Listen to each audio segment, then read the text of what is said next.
Hook. Imagine building something with your own two hands, pouring years of sweat, savings, and heart into it, only to watch strangers tear it down in a single afternoon. What would you do? Would you bow your head and accept it, or would you fight back in the only way left? Stay with me, because this is the story of how the Homeowners Association destroyed my bridge, and how I gave them a taste of justice they'll never forget by opening the dam and draining their precious $2 million Lakeside resort. The lake had always been more than just water to me. It was a memory, a sanctuary, a quiet mirror where my wife and I would sit and watch the sunsets before she passed. Years ago, when the world felt a little kinder, I built a wooden bridge across the narrow end of that lake. It wasn't grand, not something you'd see in a postcard, but to me it was everything. Each plank I nailed down held a story. My daughter learning to ride her bike across it, my son dropping his fishing line over its edge, my late wife sitting with her sketchbook at the far end. That bridge was the thread that tied my family's memories together. But when the new HOA took control of the Lakeside community, everything began to change. They weren't neighbors anymore, they were businessmen in polo shirts, seeing dollar signs in every corner of nature. The lake, my lake, suddenly became their resort centerpiece, as if they had bought the right to rename my memories. It started small, new fees, parking permits, bans on fishing in certain areas. But I kept quiet, reminding myself that peace was worth more than pride. Until the day they decided my bridge, was an eyesore. They never asked. They never warned me. I came home from the grocery store and found machines growling at the shoreline, tearing apart the beams I had built with my bare hands. The sound of wood splintering echoed like gunshots in my chest.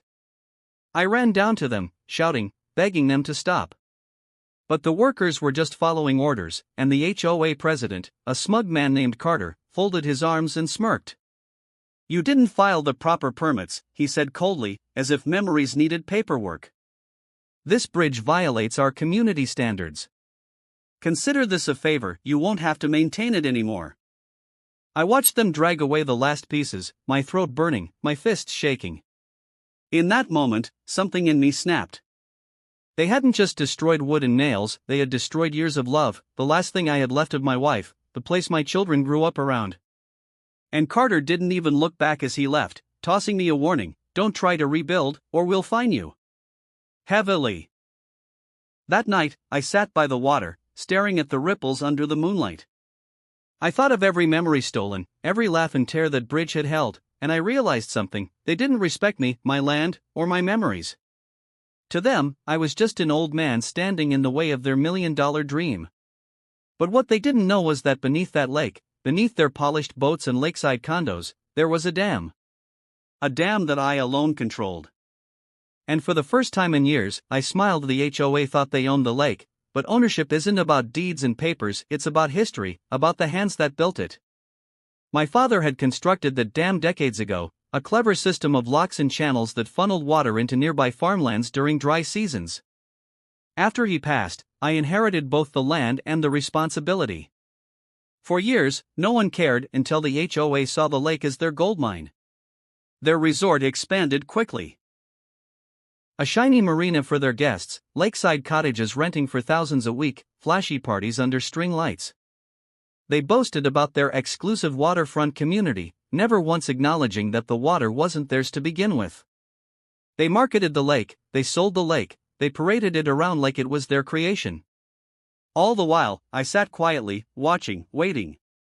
But after they demolished my bridge, silence no longer suited me. The grief I carried turned to resolve. For weeks, I studied the dam. I repaired the gears, oiled the locks, and checked the channels. I remembered my father's words: "This water can give life, but it can also take it back." Then came the night I made my choice.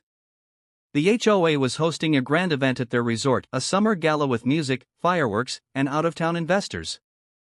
I stood in the shadows near the dam, listening to the faint echoes of laughter and clinking glasses carried across the water.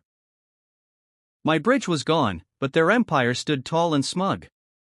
I gripped the wheel of the dam's main valve. My heart pounded, my palms sweaty, but my mind was clear. With a deep breath, I turned it. Slowly at first, then with force. The locks groaned, the channels roared to life, and the water began to drain. At first, it was subtle. Boats tilted awkwardly, music carried uneasy notes, and guests murmured. But within an hour, panic spread. The sparkling reflection of their party lights stretched into puddles. Fish flopped in the mud where docks had stood. By midnight, the once proud lake had shriveled into a shallow basin, exposing rocks and reeds that had slept under water for decades. Carter stormed down to my property the next morning, his expensive shoes caked in mud, his face red with rage. "What did you do?" he screamed. I looked him dead in the eye and replied, calm as still water, "I just opened the dam. My father built this lake. You built your resort on borrowed water. And now the loan is due." There was nothing he could do.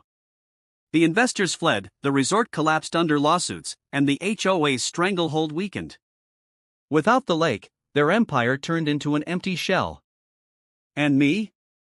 I sat at the edge of the dry basin, imagining my wife's laughter on the old bridge, feeling, for the first time in years, at peace. Final message to viewers.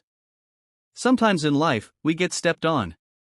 We lose things that matter to us, things others will never understand. And it hurts deeply. But strength isn't about fighting every battle. It's about knowing when to rise, when to reclaim what's yours, and when to remind the world that no one can erase your history. The bridge may be gone, but justice? Justice will always find a way.